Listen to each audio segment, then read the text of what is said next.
dëgg yàlla nangul nañ ko nag. merci alors cher internaute waxtaan wi day dox di wéy dans au niveau alors docteur Samba. ci yow laa bëgg ñëw ndax sujet bi ma bëgg ubbi ni muy dossier Azer AEPO. voilà feuilleton bi nag mi ngi dox di wéy. mu mel ni votre leader est monté au créneau Thierno Alassane ndax jàpp na ne am na loo xam ne lëndëm na leeru il faut que mu leeral ko par rapport ak gouvernement bi li ñuy bëgg nëbb fa nga jóge sax ñëw fii alors ci sortie boobu mu def tey ndax mën nañ ci dikkaat lan ngeen di reprocher tey jii nii à l'État du Sénégal wala tey plus précisément à l'Azer parce que tamit dinañ ñëw pour une réplique parce que le DG de l'Azer Jean-Michel Sène moom it def na benn réplique pour repréciser waat indiwaat ay leeral ma bàyyi la kàddu gi. alors merci beaucoup balaa ma ciy ñëw je prends juste 30 secondes. pour wax non dama koy wax rek xam nga aussi. la connaissance ambiante. le débat ambiant bi tegewul ci rien du tout toog fii di yuuxu ne France amul benn mine d'or c'est absolument faux. je vous mets au défi jël sa téléphone nga tapé mine d'or en France. nga dem Pyrénées da nga ko fay gis Pays de Loire da nga ko fay gis Bretagne da nga ko fay gis donc toog fii nii di wax ne waxuma la yow honorable lui là monsieur Ba.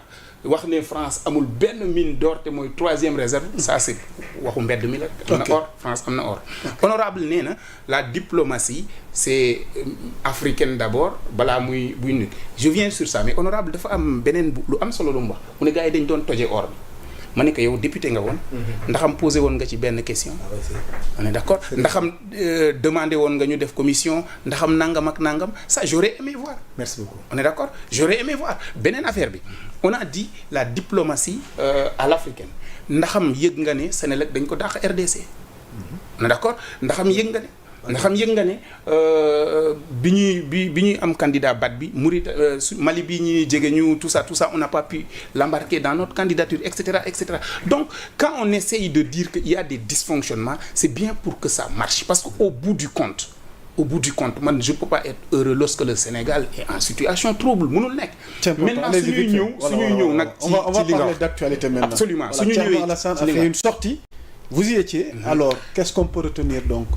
De la sortie de votre leader Thierno Alassane. D'abord retenir. lan moo xew d'abord. Thierno ki ko wax d'abord. Thierno Alassane Sall député du peuple la. peuple bi jox ko mandat. mu amel ko di contrôler l'action du gouvernement. C'est ce qu'il est en train de faire.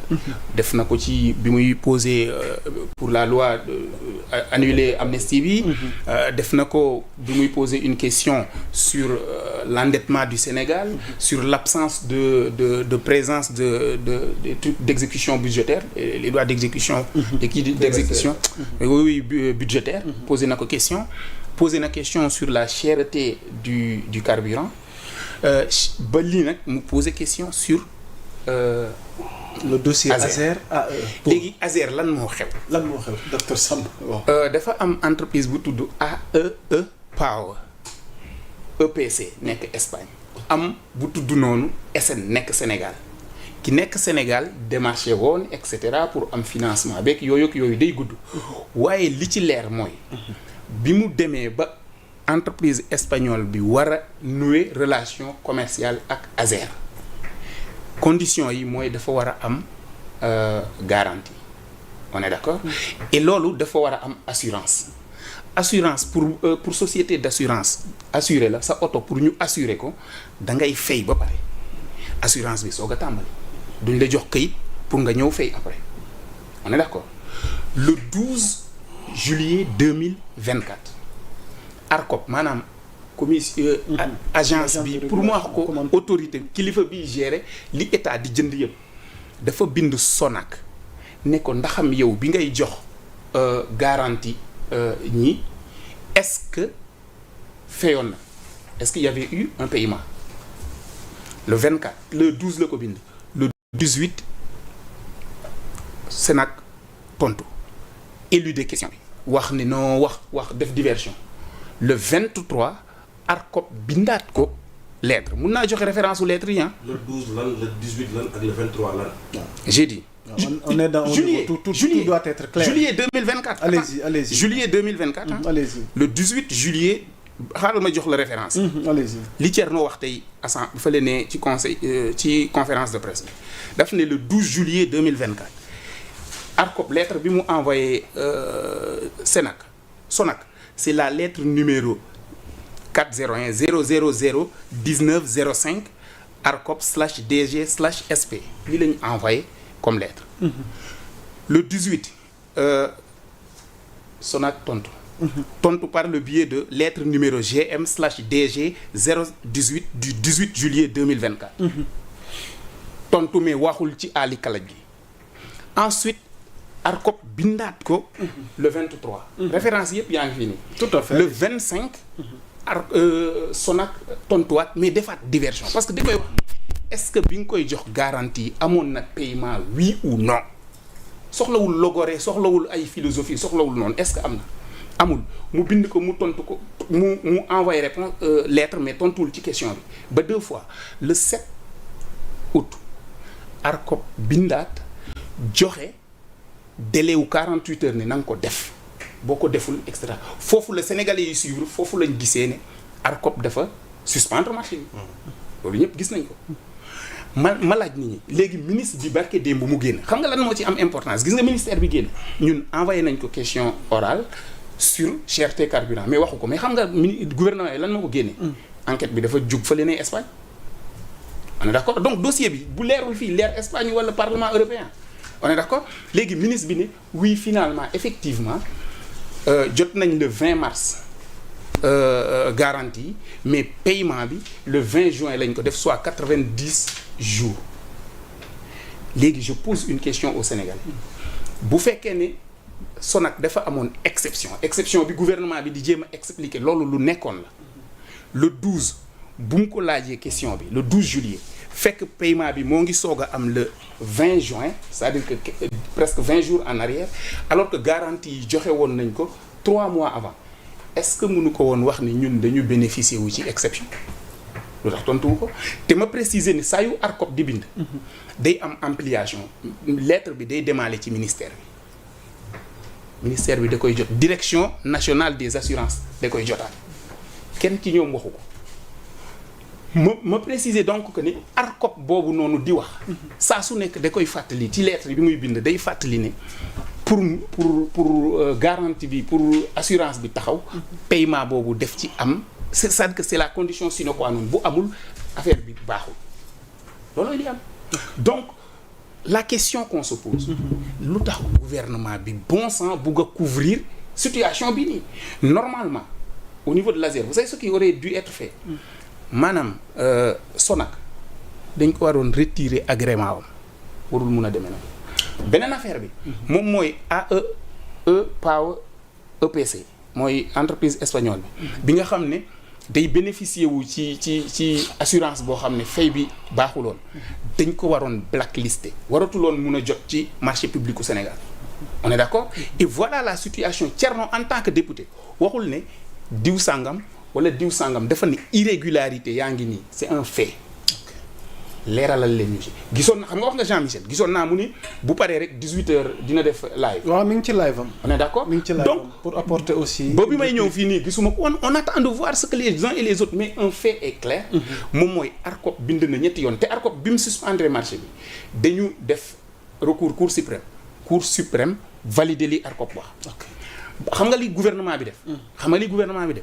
après mu changer directeuru ARCOP. changer ko te deful appel d'offre te loi bi def ni il faut nécessairement appel d'offre mu changer ko donc nous on a tiqué. beneen affaire bi balaa ñuy demaat balaa muy parce que il fallait bi cour suprême dëggalee li ARCOP wax il fallait un fait nouveau. ñun dañuy remarquer rek ñu changer directeur bi changer le juge des référés loolu aussi c'est des faits soog a demaat jugement pour lever affaire bi donc nous on s'interroge mais au moins quelque lu leer am na mooy.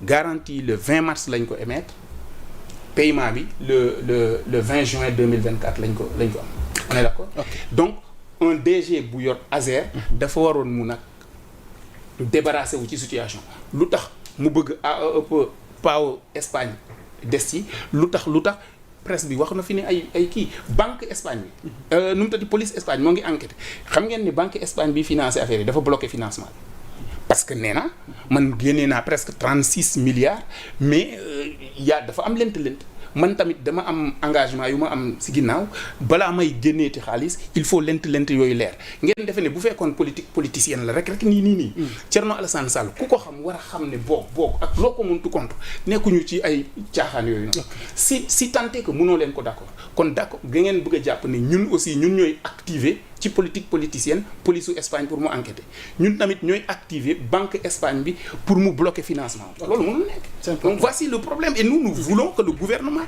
mu leeral lii nii. ok alors ma ñëw ci Samuel Mokhtar Ba déglu nañ docteur Samba Faye mi porte-parole Thierno Alassane ñoom sànq ñu ngi doon def sortie parce que ba tey nee na am na lu lënt ci seen bopp par rapport ak dossier Azer ak APO lan moo ci war a lënt ak lan nga ñu ci mën a ñoom activé wuñ kenn activé wuñ gouvernement bi activé wuñ presse bi bon mais ñoom dañoo bokk ci ñi ñuy activé ñoom ñi waaw Thierno Alassane Sall ak les soi-disant chroniqueurs ak journalistes yi nga xamante ni ñooy susciter débat bi à chaque fois dañoo bokk ci ñi ñuy activé kan moo leen di activé allez-y c'est le bandit c'est le bandit déet xanaa man j'assume dama ne yow monsieur docteur Faye yaa Thierno Alassane Sall sa leader activé wu leen dossier bi da ngeen a bokk ci ñi ñuy activé pour ngeen activer dossier bi naka la demee comme les soi-disant chroniqueurs ak journalistes yi nga xamante ni ñu ngi activer dossier bi à chaque fois di crier au scandale y a là où il y en a pas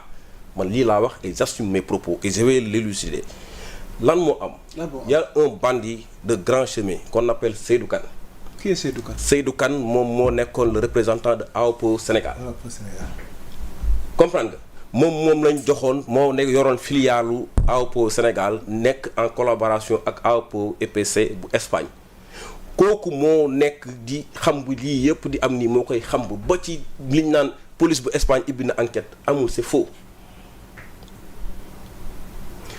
ñemewul man xam nga man li ma d'accord yaa Moussa dañ laa tooñ ci télé bii nga am CDI ñu dàqal injustement yaa Moussa noo war a def est-ce que da ngaa war a dem ci beneen télé toog di ko décrier fan nga war a dem ci yoon nga war a dem mais bu fekkee ne yow da nga ne dañ laa léser dañoo foqati sa àq ak sa yelleef say droit som waa ji yoon ne ci dëkk bi ngir yàlla demal ci yoon nga porter plainte mais kenn gisul Seydou Kane mu porter plainte kenn gisul Seydou Kane mu dem ci média mais day jël ay nit di leen activer ñuy dem di wax di indi ay problèmes yoo xamante ni existé wul nulle part lan moo am moom Seydou Kane dafa gagné marché AOPO Sénégal ak AOPO Espagne ñu war a électrifier 500 villages 540 villages ci 91 milliards. ñu jël c'est plus de 1700. actuellement 1600 la woon réforme yi c'est pas 500 c'est trop peu sinon de loolu surfacturation il faut revoir tes données. non dañ jot a réaliser day wax. non xamul li muy wax. dafa ne dañ jot a réaliser. non dafa ne ñu war a. pare nga ñu ñëw ñu joxe marché bi ñun ba ñu ñëwee avec le directeur Jean-Michel Sène ñu gis na marché bii kat dafa am ay surfacturation yu doy waar yu ci nekk ñu arrêté loolu. en ce même moment. ñi nga xam ne ñooy pa AOPO Espagne nekk collaborateur AOPO Sénégal ñooñu gis ay irrégularité yoo xamante ni Seydou Kane da leen ko jox ci ay fausses factures ay faux documents administratifs boo xamante ni bii dafa jógee ARCOP bii jógee fi nga xamante ni mooy fausse facture mooy boo xam kenn exécuté Moussa bàyyi boo paree rek après nga expliquer nga expliquer ci li nga xam ne mooy impôt et domaine tubaab yooyu jël def laajte gëstu bañ gëstoo ñu ne leen lii kat ñun émettre wuñ ko ñu ne kon kii kat du koo xamante ni war nañoo jëflante moom ñu arrêté seen contrat ak Seydou Kane boobu noonu. lii moo am mais est-ce que loolu dafa war a tax contrat bi nga xam ne état du Sénégal am na ko ak AOPO Espagne mu taxaw. déedéet ci la ñu continuer li nga xamante ni mooy partenariat boobu renégocier contrat bi fu ñu waroon amee 500 et quelques villages yu ñu électrifié. ñu am 746 villages yoo xamante ni dañ leen war a électrifié. lii moo am te lii mooy dëkk. yéen lan la Thierno Alassane Sall war a wax. mooy. tey jii interpellé na leen. moom laa la wax. marché la teg sur la table dossier Osmina. c'était en 2015 2016 boobu ki nga xamante ni mooy Thierno Alassane Sall moo nekk ministre de l'énergie. dossier Osmina boobu noonu c'était 60 milliards un contrat de 60 milliards boo xamante ni on devait électrifier 1144 villages localités en 12 mois actuellement nii 10 ans après 368 villages kese lañ ci électrifié te marché bi décaissé nañ plus de 45 milliards lii mooy scandale monsieur Faye pour ngeen xam ko nga wax ko sa waajur te boobu ba léegi ñu ngi koy woo pour mu ñëw toog leeral ko boobu ba léegi mënut a fexeel leeral ko tey jii yéen comment vous pouvez ngeen na yéen vous êtes des opposants vous êtes crédible ngeen souligner benn dossier celui qui est en possession de ce dossier ne leen kaay leen ñu toog ñu waxtaanee ko sénégalais yi xam mais yaa xëyte bu ngeen yoree lu leer mais dem leen ngeen toog Maïmouna Ndour Faye organiser ko ngeen toog ngeen Jean-Michel Sène toog Thierno Alassane Sall toog mais ngeen waxtaan sénégalais yi mu leer man Samuel du ma farak kenn que ça soit ministre que ça soit directeur que ça soit koo mun ci doon nga toog ci sa bureau def naka su noonu jël alalu réew mi man Samuel maa bokk naa ci ñi lay njëkk a porter plainte ak koo mën a doon ci gouvernement bi laa wax de waxuma la li passé jamais mais vous avez eu l'occasion d'élucider ce dossier mais vous ne l'avez pas fait ngeen taxaw di porter presse à chaque fois dama ne leeral leen dossier boobu noonu yéen liñ leen fi jiiñ Farba Ngom taxaw ne jël ngeen leeralu leen loolu bu ngeen leeral loo xamante ni dara la mu ci mais dis donc mais arrêtez s'il vous plaît nii la fi defoon Birame Souleye Diop bind ko lettre ne ko pourquoi baril pétrole bi wàcc na alors que li nga xamante ni mooy essence wàññeekul à la pompe mais dis donc mais y a problème un ministre qui ne sait même pas que ni actuellement ni au Sénégal l'ajustement des prix à la pompe n'est pas automatique moom ba mu nekkee ministre de l'énergie ma wax la loo xamul coût dollar bi jógee na en 2014 moom diggante 2015 2017 la nekk ministre de l'énergie coût dollar bi jógee na $111 ba $33 diggante 2014 ak 2017 xam nga benn yoon lañ ci wàññi en 2016 xam nga lan la ñu wàññi essence bi si la ñu wàññi 94 francs diesel bi ñu wàññi ci 102 francs parce que le prix n'est pas l'ajustement du prix n'est pas automatique à la pompe te Sénégal dafa am 5 taxes yoo xamante ni da koy taxé ci li nga xamante ni mooy prix à la pompe bi te moom dafa jël fi nga xamante ni mooy référence Mali mooy de 30% lay taxé ci litre à la pompe Sénégal day taxé à hauteur de 50% ci prix à la pompe kon donc Thierno Alassane Sall man ces accusations là ñaar laa ko mën a jàppee benn xamul wala ñaar il est de mauvaise foi ñaar yi mu am te ñaar yëpp benn baaxu ci. ok balaa may ñëw ci Moussa. xam nga précision bi ma ci si vous avez des précisions balaa may jàll ci Moussa waaw. précision yi ma koy wax. parce que Samuel Mokhtar posé na débat boo xam ne nag il vous interpelle. Thierno c'est que d'abord dafa bañ a leeralal. li ko ñëpp di xaar ci dossier 60 milliards yooyu. lan moo xew boobu ak léegi on a l'impression que daf ko ignorer wala dafa jàpp na xëy na amul importance et que c'est crucial quelque part aussi vu moom image homme politique bu muy incarné. alors loo ci tontu. première précision. waaw c'est effectivement de lui demander toute modestie. waaw revoir les chiffres. ah ok. c'est pas 500 villages. c'est 1600 au départ. lan nga bëggoon leer biñ ko remodifié mu yegg ci 1700 villages c'est pas 700 villages c'est faux. Première précision. Okay. Deuxième précision mu ni Farba nee na jël na. Je précise que le même Farba ci même émission bi nee na Sonko daf fa doon jaay suuf wax titre foncier numéro titre foncier est-ce que Sonko tontu na si. parce que xam nga jamono yooyu lan la woon mooy jamono 4000 milliards machin coow boobu noonu jóg ku nekk xam na ay question nit ki doo ko topp ci ay mu créer diversion feneen bi nga topp ko mais yow boo mu nee wax Thierno mu tontu ci koo xam ne wax na ne xam nga Farba li mu wax nee na bind naa relevé naa numéro série du billet c'est 12 caractères 10 000 francs yi pour nga am ci 10 millions il faut nga am 1000 billets pour nga bind ko yëpp il faut mu nekk 12 000 caractères boo ko saisiree day fees cahier 50 pages ça tient pas la route. beneen affaire bi mooy Thierno boobu noonu may wax xam nga ci 10 millions laa def estimation. Thierno au même moment bi mu nekkee directeur wàññilu na salaire et avantages compris lu mot 10 millions ci lu ko ëpp donc ça tient pas la route. beneen affaire bi mu ni lu war a tax gouvernement bi ak AAPAO Espagne contrat bi du continuer je dis le contrat l'existence du contrat mon cher c'est adossé au fait que da nga war a fay prime yi ba pare soog a jot garantie et AAPAO Espagne entreprise u Espagne bi jot na garantie ba bokk ci marché bi te fayul loolu c'est un fait gouvernement bi sax ci notam bi wax na ko. loolu est-ce que loolu suñu gouvernance la. waaw dëgg li muy wax. waa léegi boo fekkee. waaw loolu kañ la. les j'ai dit boo fekkee loolu. lu xam nga dégg nga li mu commencé wax nee na du seen gouvernance tiens ñu continuer nag léegi le 12 juillet. ARCOP wax Sonac ne sa contrat bee ne contrat bi nga signé entreprise Espagne bi baaxul parce que en fait da koy laaj ndax xam da nga joxe garantie te fayoo. te fayaguñ la. mu bañ ko tontu te de fait gouvernement bi nee na effectivement joxe na garantie te fayul loolu noonu xam nga conséquence bi lan la mooy le marché est nul et non advenu waratul tout ce que entreprise Espagne bi di def nii c'est sur du faux parce que le point de départ est faux léegi yow boo ko fekkee foofu noonu. da koy continuer sa leader waxul loolu de. lan la wax sa leader dafa poser ay questions. mais waxul ne c'est faux de. non mais yow déglu woo sa leader. moi je l'ai écouté attentivement. il n'a pas dit que c'est faux. Yamoussa il s'est posé des questions. Non, c'est moi qui expliquais. Hein. Waaw.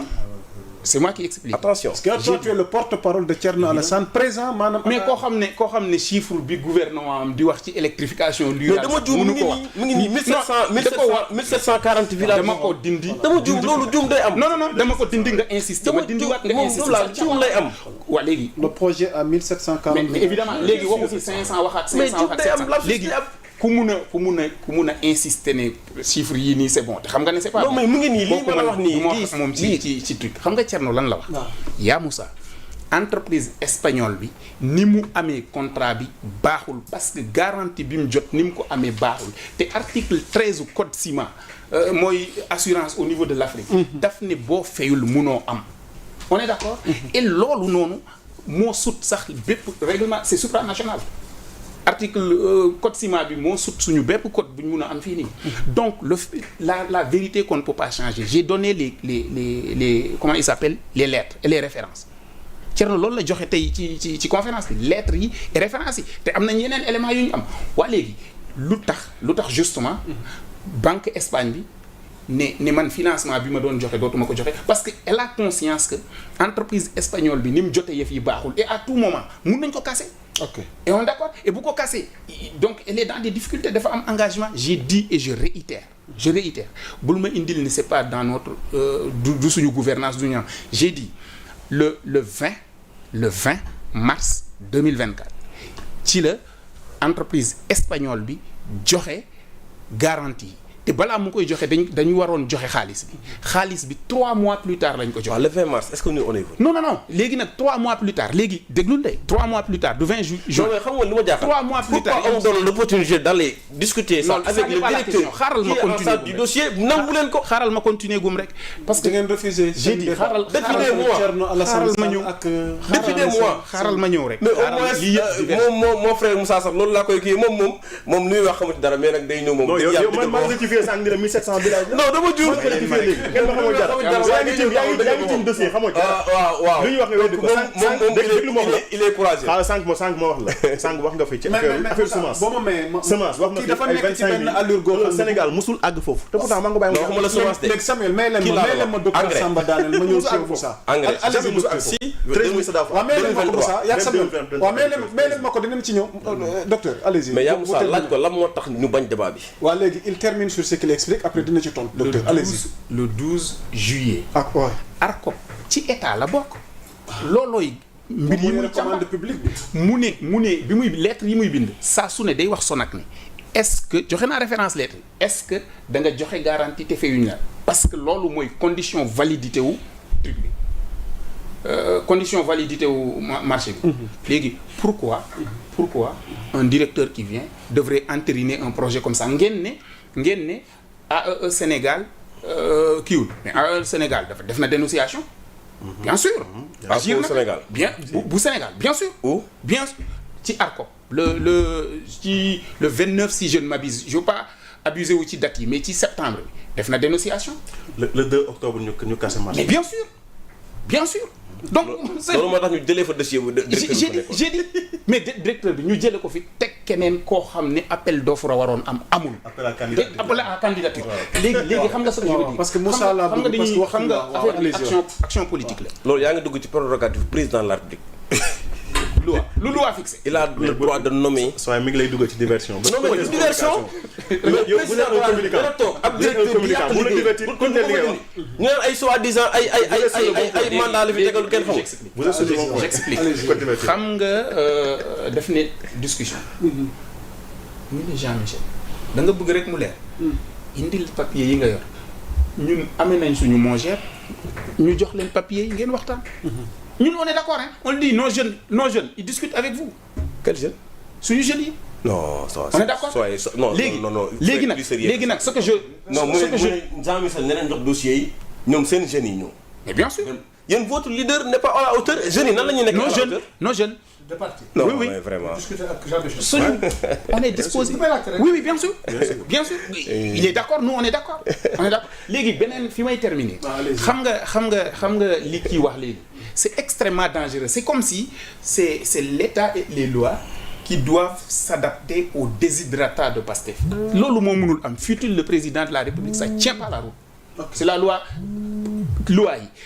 gis nga rapport d'exécution budgétaire bi ñu ko génnewulee gis nga bi ministre Pape Malick Ndour waxee kii bi Ismaïla Diallo noonu nii la waxee waat suñu budget la suñu yëf noo ngi koy doxal ni ñu ko bëggee le président nomme oui aux emplois civils et militaires mais c'est régi par la loi. non Ousmane Diallo tontu. on est d'accord Ousmane Diallo ci oto yi la doon tontu.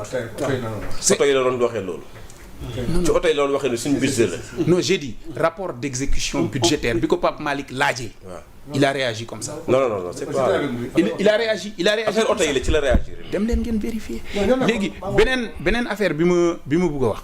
moom mooy vous savez ñun bu dee dañuy def diversion fii. dites-moi que la banque espagnole qui finançait le projet est-ce que bloqué wu ko ndax diversion lay def. est-ce que ça fait diversion. non. Okay. Les choses sont sérieuses loolu jàmbaar da nga xamul rek affaire yi ñun Thierno waxul nii rek pour wax on tient les choses en main. vous tenez rien. d'accord nañ continuer. je termine avec Moussa. waaw xam nga ci mbir mi waaw. xam nga mbir mi. dafa nekk parmi les plus gros scandales. yi nga xam moom la ñu jàpp ni. Azer aéroport bi. si. ok parce que xam nga moo tax mu nekk lu scandaleux. li tax mu Samuel. man moom xam naa ni je suis imperturbable. je m'adapte à toutes les situations. waaw ñaan naa leen diversion bu muy def saa yi le public man du ma ko def. non man du ma coupé.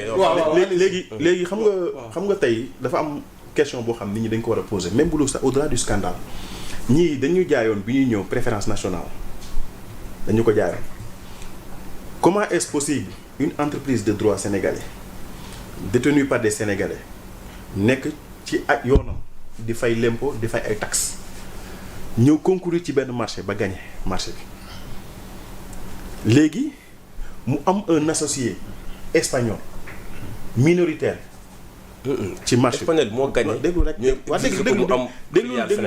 déglu rek minoritaire même si c'était le cas sax au nom de la préférence nationale état dafa waroon privilégier ñi nga xam mooy sénégalais yi ñu jël entreprise bi def seeni galgal ba filer ko à Pau Espagne loolu damay laaj internet yu ñuy suivre est-ce que possible na bu nekkoon espagnol yi seeni jeunes wala entreprise espagnole ñoom ñoo gagné woon marché bi est-ce que doon na possible par le truchement de droit de veto ou bien de droit de regard bi nga xam ni moom la ci état war a am ñu war a mën a changer affaire bi dem jox ko ay sénégalais est-ce que possible na bu doon Pékin wala Washington est-ce que doon na mën a possible ce n'est que possible qu'au Sénégal te évidemment les pastéfiens vont trouver toujours des arguments pour dire que bon ñi fi nekkoon ay sàcc lañu dañoo surfacturé marché boo xam ne commencé guñ ko exécuter comment est-ce faut-il possible ñu génn ay factures yu fausses comme ni ko Samuel di waxee sànq. parfois dafay wax may ree du ma ko bëgg a weddi quoi par élégance wax na fi yu bëri yoo xam man xam naa ni lii amul te ñi ñuy déglu nañu xam ne lii. non weddi ko ça ne tient pas. non weddi lu ma wax du amul weddi ko. non xam nga sànq j'ai été élégant moo tax man la du 500 villages. mais c'est 1700. 1700 villages waaw 1700 villages. léegi gis nga entreprise bi ak entreprise sénégalaise bi ak état du Sénégal mu nekk 3 parties yooyu problème bi fa la commencé bi entreprise espagnole bi dévaliser avance de démarrage bi plus d'une 50aine de milliards ñu dévaliser ko te amagul benn lampadaire boo xam teg nañ ko deuxièmement c'était quand loolu mooy bi ngay ñëwee yéen aux environs de juillet septembre ci période boobu la nekk waaw période boobu beneen bi mooy bi nga xam ni jël soutiré nañ marché bi jox ko au profit de l'entreprise espagnole entreprise sénégalaise dem réclamer def ay réclamations ARCOP autant le directeur ñaaw fa nekkoon ñëw ni lay dañuy arrêter marché bi dañuy nangu marché bi dañuy arrêter li nga xam ne c'est nul et non avenu léegi bi ñu ko arrêté c'était le 2 octobre entreprise espagnole bi à travers Banque Standard bi dañu laaj ni lañ leen rembourser 4,5 milliards dégg ngeen fi coow loolu muy 7 millions d'euros yi léegi foofu tamit beneen scandale moo nekkaat ci biir parce que tey bu fekkee entreprise dañ joxe benn marché ñu caché marché bi automatiquement ki gagné woon marché bi di laaj fonds boo xam ne bokkul woon ci marché bi wala xaalis boo xam ne bokkul woon ci li ñu émettroon léegi 4,5 milliards yooyu c'était pourquoi est-ce pour filer marché bi waa AEPA Espagne est-ce pour def ay surfacturation wala leen je donne ma langue au chat loolu ay question la yoo xam mi ngi troubler sama conscience en tout cas affaire bi fi muy mujj mooy justice moo ko war a leeral parce que man dama doon ñaawlu Ousmane Sonko le fait que muy incarner njiitu gouvernement bi njiitu jëwriñu réew mi nga dem ba fu mel ni Dakar Arena une affaire aussi agitée à l'intérieur du pays qu'à l'extérieur du pays ay banques au niveau international di ci wax yow nga taxaw fu mel ni Dakar Arena woo booy bi taxaw di ko blanchir foo xam ne justice moo ko war a blanchir bu fekkee ci réewum jub la ñu nekk bu fekkee dañuy jubal bu fekkee dañoo bëgg a jubanti foofu la ñu war a taxaw beneen bi mooy 17 millions d'euros yi nga xam ni Banque Standard moom bi ñu joxee avance démarrage taf dévalisé na ko parce que moo waroon bokk ci prime d'assurance yi ñu war a jëlee avocat yeeg yeneen ak yeneen ak li nga xam moom la ñuy rembourser li nga xam mooy banque bi pour l'éviction du au Sénégal est-ce que pour loolu la léegi loolu noonu est-ce que jarul ñu ubbi ci une information judiciaire est-ce que jaru ko on nous parle de 17 millions d'euros yoo xam ni ay prime la pour couvrir yenn commission bancaire yi ak frais d'avocat yi ak convention liant notre pays au crédit export. non prime yi du loolu. prime bi déglu ma wax la Banque Standard qui a réagi suite à la dévalisation de l'avance de démarrage a déjà absorbé 17 millions d'euros donnés par le Sénégal pour couvrir la prime d'assurance, les commissions bancaires et les frais d'avocat afférents à la convention du prêt liant notre pays au crédit export espagnol à la dite banque. lii nii. kon yow xanaa liiroo réponse. xam nga yéen seen documents yi ngeen di produire. non réponse du ministre bi. non man bu ma déglu réponse du ministre parce que il est dans la communication moi je suis dans les faits. man li ministre bi di wax. ak li Ousmane Sonko di wax. ak li seen DG yi di wax. vous êtes dans la rhétorique vous êtes dans la communication man na xam nga la laa bëgg a xam la véracité des faits te loolu moo ma intéressé. mais qui pour nous donner. maanaam c'est xam nga loolu fan la war a mën a amee kan moo ñu war a mën a jox la véracité des faits. autant tu as posé des questions il te parle de la du gouvernement de nos dirigeants. ñi nga xamante ne souvent ñoom la ñuy interpeller pour ñu leeral ñu. waaw léegi bu demee ba nga xam ne tey. ñoom. seen parole amatul valeur. ah bon ba tax nit war ko gën. wala ils ne sont plus dignes de confiance. ba bu ñu waxee askan bi dañuy commencer di douter di chercher qu'est-ce qui se cache derrière. est-ce qu'une stratégie de communication ou bien est-ce que manipulation la wala lan la kan moo war a leeral loolu benn rempart rek la ñu am muy la justice tey bu ñu nekkoon dans un pays de droit sous autres cieux directeur bi dañ koy démettre de ses fonctions. mais kan mooy dem kan. non da am ku koy saisir. non attends parce que ñun ñii. waaw saisir nañ pôle judiciaire financier bi ñun ñii saisir nañ ko. ah bon man maa yóbbu woon document bi ci dossier Azer.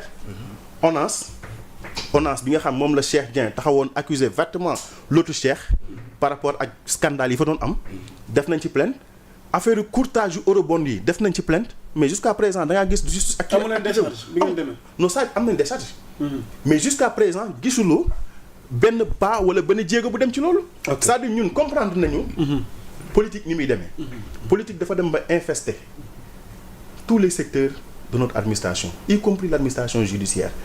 tey quand il s'agit d'un opposant quand il s'agit d'un opposant la machine judiciaire se met en branle automatiquement et de manière très rapide et de manière express.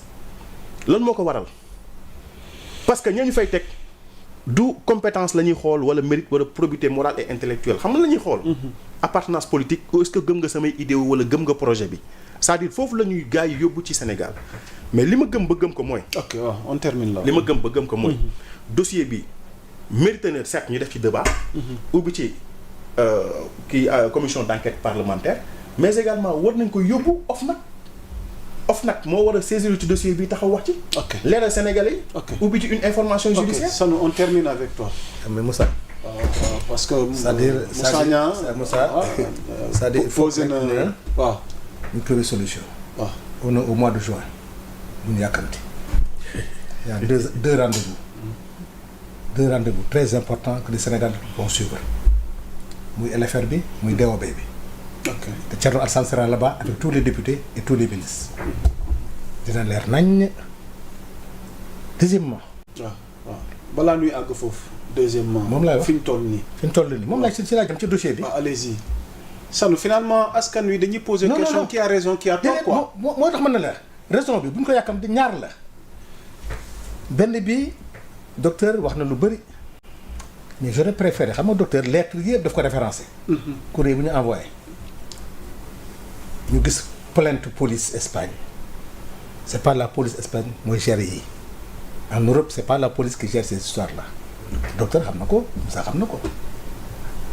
intelligence artificielle dañ ko moytu xam nga mën nañ Moussa ngi lire rek. bëggoon naa xaar non ni lay apprécier ci net bi lay xool quoi. mais Sanu tu dois être plus grand que ça. xam nga loolu mooy beauté débat bi xam nga sànq Moussa day wax ne sénégalais yi. mais Moussa aussi ba mu nangu ne sénégalais yi. ils ont voté ils ont donné 54% des électeurs sénégalais. c'est derrière nous. non mënu ko nekk derrière parce que loolu rek mooy référence. mais xam nga la mooy référence. mais Moussa dañu waxtaan Macky Sall en 2012. Moussa dañ ko joxoon. déedéet Moussa bi ñu demaatee Moussa bi ñu demee référendum dañ ko jox. Moussa mu demaat législative ñu jox ko. Moussa présidentielle ñu jox ko. Moussa mu demaat législative ñu joxaat ko ñu demaat local joxaat demande locale. c'est que man dama bëgg rek mu nekk ci lu factuel. pourtant Macky Sall jëlee nañ ko fi. waaw xam nga man Moussa tey mënuma def analyse boo xam ne tega ma ko sur des bases scientifiques. effectivement. la seule référence scientifique bi ñu am. mooy élection bu mujj même pas. matagul waaw léegi ban rapport la ak Azer bi. déedéet mooy dama dégg ne peuple Sénégal bi nee na. Sénégalais yi nee nañ. Sénégalais yi majorité bi peuple. mais minorité bi ñu ay sénégalais. non da nga ne. astafurlah. da nga mën le 54 mais minorité est-ce que ñu ay sénégalais. si leen bokk. mais 44%. waaw Moussa dañuy waxtaan. non c'est pas 44%. dañuy waxtaan mais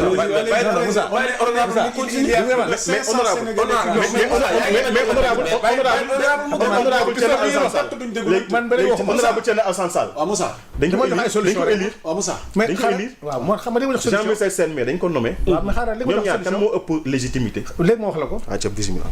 xam moo tax bu ngeen wax dama déglu rek parce que man damay wax loo xam ne parce que benn point damay yu bañ dese te waxtu bi léegi mu dab. ñu ne ma ay intelligence artificielle la parce que looy lire ci lii rek gars yi moom bu ñu bindee mun nañ tabax lu ne la guerre là gis nga ko guerre bi ni ñu ko def benn bi mooy. soo ay mooy lire chat GPT. non xam nga la solution ñaar la pour la transparence war na jaral nit lu ne député DG c'est la loi qui permet à ce que débat mun na am entre Thierno Alassane ak Jean-Michel. Tu sais pourquoi? Non dama ne au niveau de l'Assemblée nationale. ban loi. non mais docteur nee na la ñoom seen xale yi la ñuy yebal pour. non damay wax loo xam ne non ban loi waaw non damay wax.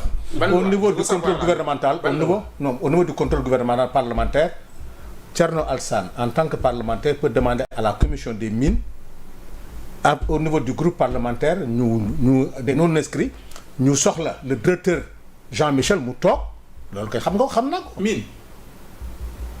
Jean-Michel fu mu bokk.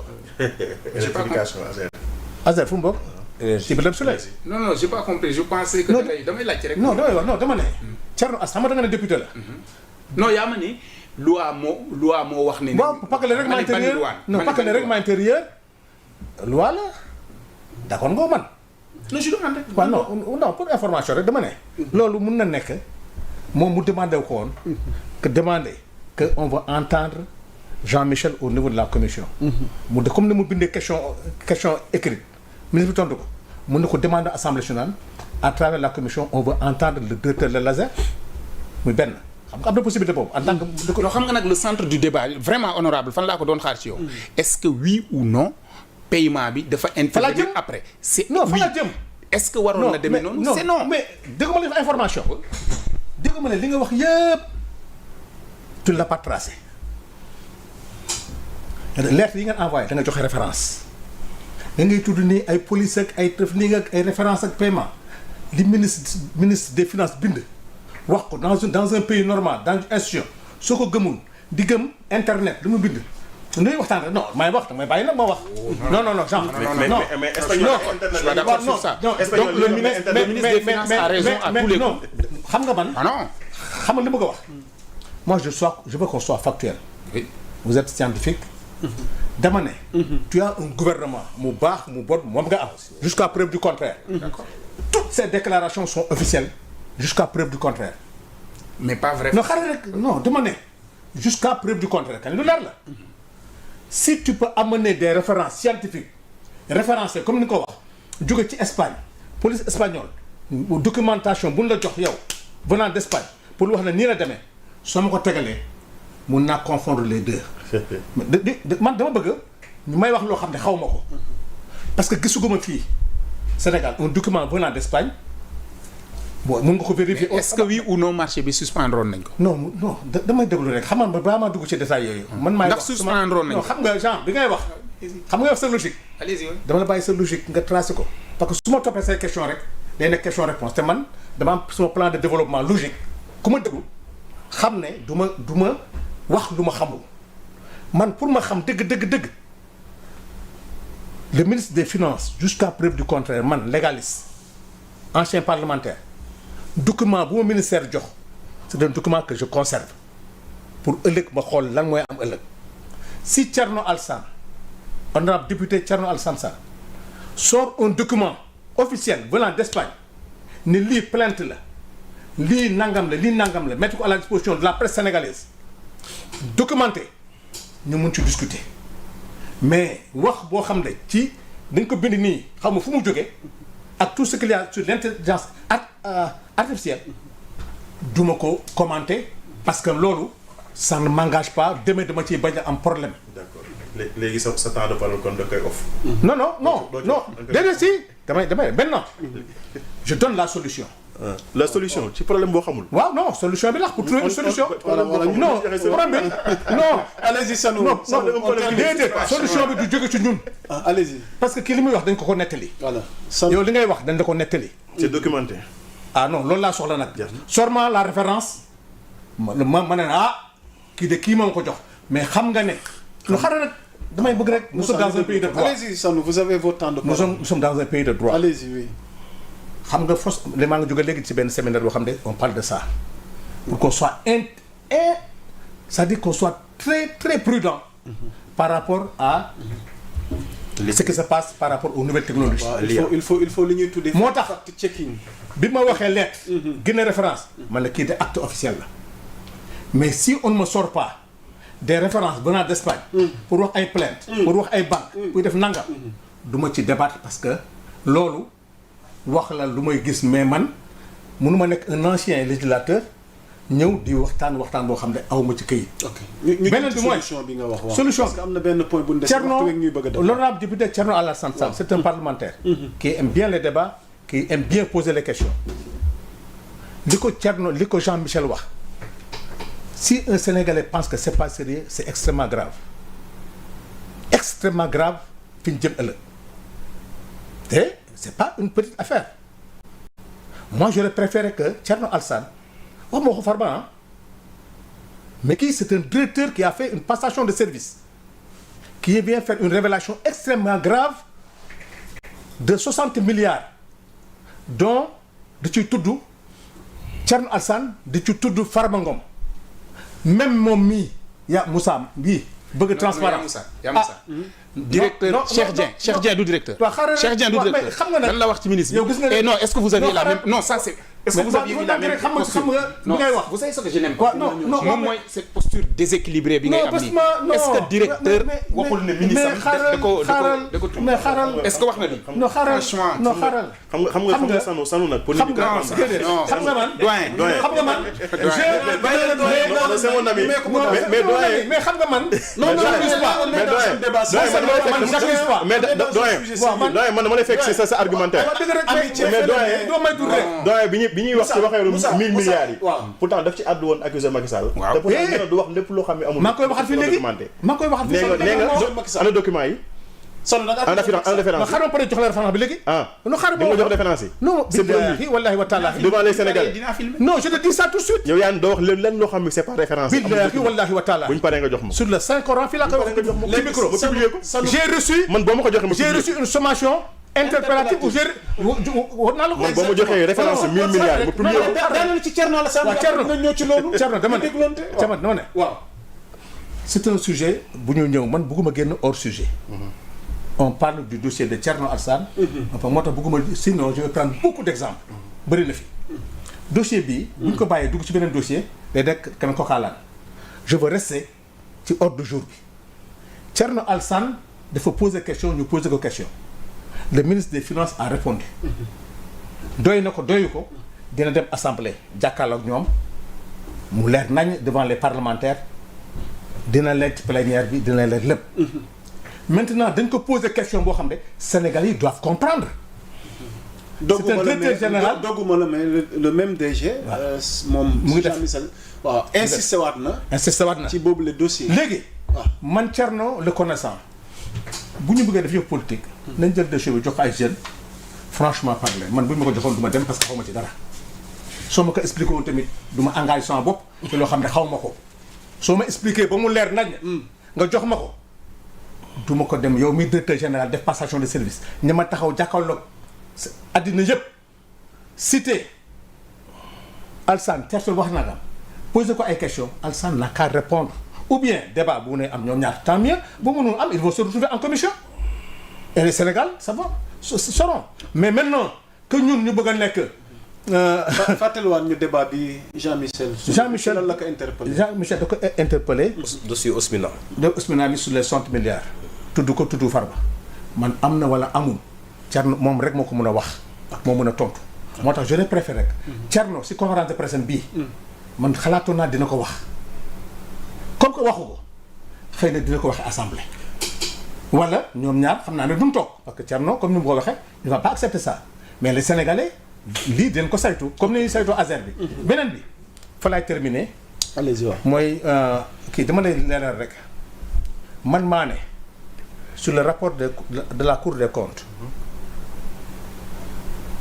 avec le décret PEDIS 2017 des choses comme ça Macky Sall a créé un compte par décret qui s'appelle le PEDIS qui est lié au compte cap gouvernement sur ce compte il y a 1300 et quelques milliards yu ci nekk boo demee rapport Cour des comptes di nga ko gis deuxièmement sama oto bu ndax beneen bi dama ne en décembre non en 2023 il y a eu un décaissement de 600 milliards maintenant confusion bi xam nga lan la revue de presse ak lii ci biir journal bi boo dégloo revue de presse xam nga mu wax sanu nee na compte bi Macky Sall moo ko moom mais boo liree journal bi ci biir non dama rek boo liree journal bi ci biir da nga gis ne sanu parle du décret donc dans la sommation je vais donner la sommation. Ça est un vrai tacticien. Non je vais me retirer tout de suite. Je vais me retirer tout de suite. moo wan la sommation bi. Dans la sommation je dis fii laay wax ñëpp di ma dégg.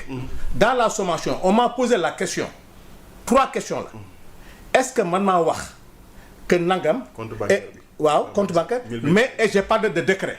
Maintenant li ma ne en parlant de décret cela dit que le compte ne va ci naw tout nit. Mais le compte s'appelle. Tu as préciser ta pensée. Mais non li ma wax mu ngi ci journal bi. Voilà, c'est ça. Non xam nga journal bi. Gis nga Moussa quand tu parles de décret. Un décret présidentiel ne va pas être de compte sur le nom de Sanu Dione. Mais je voudrais xam nga journal bu wax. Man su ma jaay suma journal yaa wax naka laa koy def.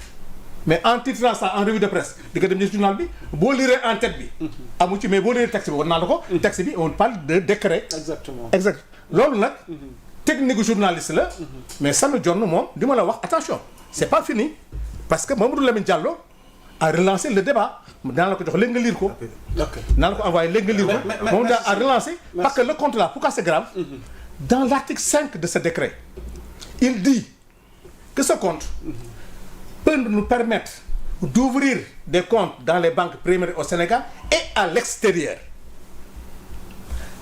ce fameux décret ba tey jii ma la wax ce décret n'est pas publié ce décret n'est pas à l'Assemblée Archives nationales gisuñu ko tey dinaa ko jox yow loo ci mën ak Bougane ak Thierno qui est au courant de ça parce que en 2019 Sonko a posé ce même problème à Daouda Diallo ba na ko man sax li ma jaaxal est-ce que ce compte là est-ce que c'est pas logé à la présidence quelqu'un qui est venu me voir pour que affaire ñu baat nee nañu c'est estampillé secret mais pour estampiller il faut nga gis ko c'est pour dire que c'est une chose très sérieuse. merci Sanu. mais loolu laa lay wax ne la man yow xam nga suma jikko.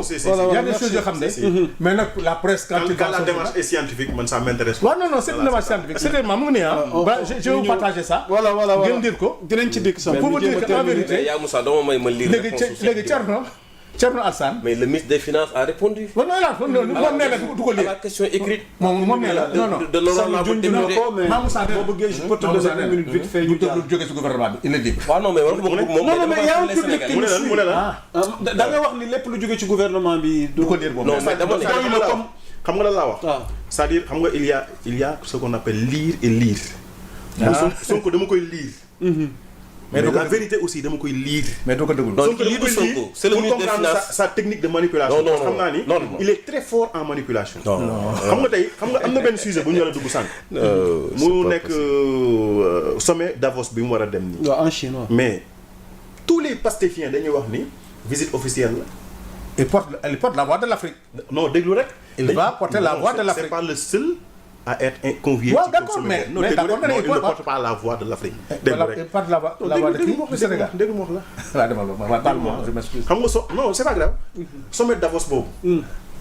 tous les pastéfiens dañ ko utiliser comme un armada de communication di wax ni. Sonko dañ ko invité comme visite officielle. mais ci manipulation boobu man je l'ai lu. mais la véracité des faits aussi dama ko lire comprendre ko pour mën a confronter sa technique de manipulation ak la réalité ci mbir mi. noonu la demee ci yeneen domaines yëpp. tant que Sonko fait sa manipulation dinaa ko lire. mais du ma ko lire. d'accord nañ. voilà ñuy jàll ci dernier point bi vite la réponse du ministre. vous savez quelle a été sa position. vous savez li ma ciy njëkk a rafetlu ak li ma ciy njëkk a neex. mooy le niveau du débat. tey génn nañ ci Adji Sarr Ousmane Sonko. on est dans l'économie. et puis vraiment ma ci remercier Thierno Alassane Sall. allez-y. il a fait son rôle de député. il a écrit une question écrite au ministère de l'économie et des finances. Le ministre a répondu. Il a dit quelle a été sa réponse? Le contrat signé le 23 février 2024 avec l'agence sénégalaise d'électrification rurale ASER porte sur un montant de 91,97 milliards de francs CFA et concerne les régions de Kaffrine, Kédougou, Louga, Saint-Louis et Tambacounda. Dans ce cadre, la SONAC a émis 3 garanties le 20 mars 2024. Une garantie d'avance de démarrage, une garantie pour les dépenses engagées et une garantie de bonne exécution. Déglu baax ministre de l'économie mooy wax. Ces engagements totalisent 37 milliards de francs CFA, un montant souvent confondu à tort avec la prime d'assurance qui s'élève en réalité à 947 millions. moo sax sànq ba ngay wax 17 milliards may la defal ndànk. Le ministre précise. C'est 17 millions d'euros. Le ministre précise que ces garanties sont conformément au code des assurances de la CIMA, notamment en ce qui concerne le délai de paiement des primes fixées à 180 jours dans le cadre de contrats impliquant l'État. La prime a été effectivement réglée le 20 juin 2024, soit dans les délais réglementaires. Les garanties ne sont ni fictives ni irrégulières, assure le ministre, refusant l'attribution du marché initialement basé sur une offre spontanée avant de susciter un recours auprès de l'ARCOP par AOPO Sénégal. évincé au profit d'AOPO EPC, le marché avait été suspendu en octobre 2024 avant d'être partiellement rétabli par la Cour suprême en février 2025. La Banque Santander et l'Agence espagnole de crédit à l'exportation avaient aussi exprimé des doutes sur l'usage de l'avance de démarrage, notamment les 7,7 milliards de francs CFA versés à la SONAC avant le lancement effectif des travaux. En août 2024, une renégociation du contrat a permis d'élargir le projet à 1740 villages avec un taux de contenu local de 50%. tey jii li muy wax ne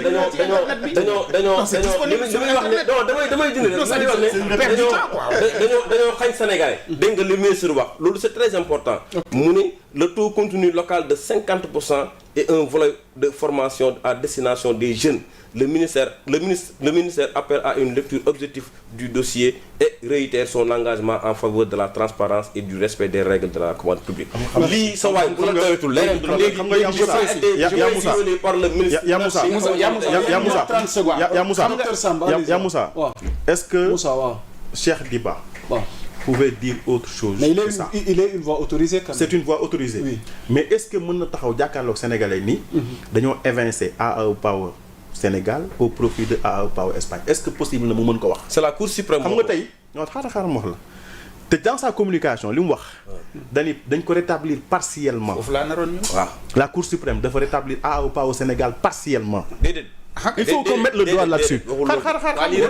xaar ma ñëw léegi marché bi ñu suspendroon. waaw moom lañ rétablir partiellement. loolu laay wax. il y a toujours le AAO Power partiellement. il faut pas AAO Sénégal. Docteur Samba mais Moussa moom moo nekk mais Moussa vous ne pouvez pas est-ce qu'on veut une transparence ou pas? non Sanu yow nee nga xamoo dara yow da yaa Moussa non fi ma bëgg a waxee mooy moom li ñu wax benn point ñu des est-ce que on veut une transparence? li ñu doon discuter nañu bàyyi les acteurs ñoom ñaar ñu toog. li ñu doon discuter ci suba ba léegi on organise non xaaral li ñu doon discuter sànq ba léegi loolu la ñu monsieur Ba répéter fii à la lettre. ça nous insiste sur le débat sauf que li ci leen rek moo ci xaw a changé. waaw allez-y mooy li ñu évincé AAO Power Sénégal au profit de AAO Power Espagne. beneen bi aussi mooy le parfum d'usage des pots de vin bi nga xam mu ngi doon plané nit ñi di ko wax parce que ñu ngi laaj l'affaire des 7 millions de dollars. kan moo bind Moussa kan moo bind loolu.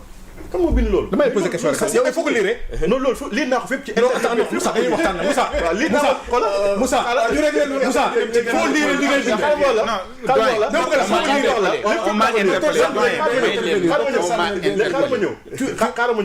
xam nga par souci de transparence ñun ñëpp dañu war a animé wu ci benn souci muy souci de transparence gis nga sentiment d'appartenance Pastef laa bokk lu ñëw kut ko kut dama ko défendre waaye tamit sentiment d'appartenance boo xam ni non xaaral ma ñëw sentiment d'appartenance boo xam ni lépp lu bokk Pastef dama ko rejeté loolu tam baaxul man parfois damay saluer yenn initiative yi bu ñu jëlee initiative dañuy jubal jubal. mais nag tey dañuy def émission de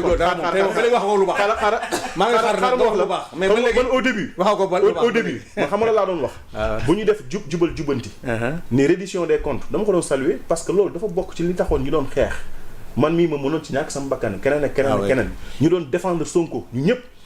mais tey bu ñu ñëwee ba war a def reddition des comptes ñu gis ni dafa am parfum de règlement de compte dañuy jékki-jékki taxaw ñun benn souci moo ni animé. Moussa règlement muy ay principe ci ay principe xaaral ma wax la. sentif Moussa nga naan non xaaral ma wax la waxuma la ay sentif waxuma la benn nit waxuma la jëluma benn cas kase. xam nga tey un premier ministre bu taxawee. en pleine campagne mu ne. waaw diw tey mooy mujjee nekk campagne am dootu fi nekkati dara dootu tal campagne. ça te gêne. non ça me gêne. Farba Ngom toog biir assemblée nationale. mais c'est gênant. non loolu c'est gênant comparé mais ça c'est institutionnel. mais boo jëlee Farba Ngom ba ko tëkkaleeg Sonko. waaw léegi Sonko ne la léegi loolu baaxul. man Sanu Jonn ma ne fii jël naa ma jël gouvernement nga jël gouvernement ñu ne yaa ngi jël nga gis naa ko. waaw léegi xaaral ma eggali ko da ngeen ma may docteur Samba jeexal waxtu wi. yow xam nga parce que bu ñu yóbbu débat bi feneen. Samba xam nga Moussa may leen ma docteur Samba allez-y s'il vous plaît docteur Samba allez-y. alors vous savez parce que dinañ dugg foo xam ne en terme 30 secondes vite fait. pas de souci buñ ne Cour des comptes rétablir na partiellement maanaam daf ko joyandi. Cour suprême excusez-moi daf ko joyandi mais li ñu waxul mooy donc Cour suprême ba léegi am na nébuleuse bu mu dindiwul. mooy ban. non c'est-à-dire que bu ñu ne mooy rek laay wax bu ñu ne c'est rétabli partiellement. ça veut dire que partiellement c'est pas rétabli. boo ne bouteille bi dafa fees à moitié mooy c'est à moitié vide on est d'accord non. Pourquoi c'est pas totalement rétabli. et loolu. mais c'est ce qu'on pose justement au niveau du débat. léegi la solution mooy Thierno Alassane na toog ak laajuma la honorable xam nga lu tax c'est la justice qui doit régler. non Jean-Michel ñëw ma toog ak moom. non léegi non Jean-Michel Bougane Diomaye mooy naataango Bougane Diomaye mooy naataango mais non ah si léegi Jean-Michel na ñëw maa ngi moom ñu def débat. vous savez pourquoi je suis gêné. J'ai pas l'habitude de polémiquer comme ça. non on est d'accord. Si honorable tant est qu'il est équidistant par rapport à vérité bi muy wax yow bu fekkee ne li nga wax léegi nii gisuñu Cheikh Dieng ONAS du directeur wax ne ministre bi moo indiqué marché ñu jox ko ñaari entreprise yow waxoon nga ci li ngay wax nii yëpp bu wóor sax. lii nii yëpp non est-ce que am dossier devant la justice. j'ai dit ñun ñoo porté plainte ñun porté nañ. déedéet non seen plainte moom porté nañ plainte. non. donc Yaa Moussa tout ce que le ministre vient de dire là c'est ce qu'on est en train de dire on a porté plainte contre X. on est d'accord. ce que je suis en train de préciser xam nga gars yi waa ji def na woon ma main sur le cœur. j'ai dit ma main sur le corps. ce que ne peut pas changer mooy ARCOP dafa laaj Sonac ni que jox ma li wone ne da nga fay soog a jox dañ la fay nga soog a jox garantie ARCOP ba Sonac ba ni may wax ak yow nii mosul tontu ci question boobu day bind def ay logorème loolu c'est un fait indéniable. Je pose maintenant l'intelligence des Sénégalais. bu fekk l'intelligence des Sénégalais. bu fekkoon ne Sonac dafa amee une exception bu ko may mu def loolu. buñ dinañ ko bind lettre ñetti yoon ba mu dem ci suspension marché te du ne lii la te lettre yooyu noonu DNA bi nii bi bind nii avant moo njëkk a réagir ci rajo yi yoroon lettre bi. du yow nga defee ne exception bu amee duñ ko mentionné écoutez vous di ngeen ko gis. di ngeen ko gis benn question. di ngeen ko gis di ngeen ko gis. man daal yaa Moussa allez-y. Samuel ma la koy ñaan. waaw. Thierno kenn xamu ko kañ xam na procédure nu mu jaaree. waaw. la procédure bi mu bind président assemblée par exemple une question écrite ñu tontu ko. ne bindaat la même question mais aussi. si c'est possible ñu ngi koy ñaan. la question bi ko Jean-Michel jox daf ñu intéressé qu'il puisse répondre à cette question. est-ce que c'est possible. xam nga lu tax question bii nii c'est une question boo xam ne de fait gis nga ASER. dafa amee autonomie de gestion. mais dama lay wax non man bëgguma nga répondre yow. non attendez. ASER dafa amee autonomie de gestion lu tax bi ñuy li ñuy agité actuellement ci ASER nii yëpp est-ce que tudd nañ ci Birame Souleye xam nga ASER dafa am une autonomie de gestion. am un ACP wu boppam. mooy comptable bu dépendre ci ministère.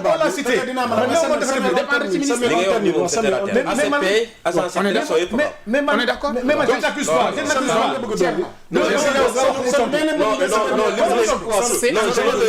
tout ce que je veux de la clarté et de la transparence ça nous intéresse. mais nag pas de contre-feu. mais yow mu maîtriser ku maîtriser wul chiffre yi mën nañu rassurer. yow sa dossier bi di je veux les rassurer et rassurer les Sénégalais. allez-y. man Sénégal man Samuel. du ma fiyewu ci benn waxi mbett. xam nga lu may xaar. rapport Cour des comptes ak rapport IGE. man bés bu rapport génnee ñu ne jàpp nañ koo xamante ni directeur la wala ministre nekk ci Pastef gii. boobaa ngeen xam ne yéen du ngeen ay opposant boobaa ngeen di xam ne patriotes yi nga xamante ni ñoo leen fal bañ nekk ci place yooyu ñoo leen gën a virulent téeméeri dina yoon. et les Sénégalais sont prêts à ce que. kenn dootul sàcc seen dërëm. mais loolu Sénégalais yi la. pour vous dire que non Moussa ngeen yàlla bàyyi ma yeggali sama logique soo paree après nga continuer non dimbali ma rek soo paree nga yeggali. qu'en est-il des 54 millions. moo tax ma ne la bàyyil ma yeggali soo paree nga jël dama ne. non Moussa yaa Moussa. daaneel la dañuy jàll parce que assemblée nationale boobu nga tudd sax foofu laa bëgg. je veux juste dire que defe naa ne am na lu. je veux juste dire que waxoon naa ko à l'entame de mes propos man Samuel Matar Ba ku yaakaar muy ministre muy député mooy ko munti doon muy directeur nii di nga luubal alalu askan di man la ciy faral doo billaahi wallaahi doo ko fekkee jërëjëf Samuel dama ne Pastef ils sont l'opposition de Pastef tey ñun patriotes yi du ñu nangu ñu jël kenn jox la privilège de signature wala privilège de poste ngay jël suñu alal di ko luubal. jërëjëf barki yàlla buñ ci yeggee nga xam ne yéen. jërëjëf alors honorable Sanu Ndione yaa ngi may wax naan ma lan moo xew assemblée nationale. wala internaute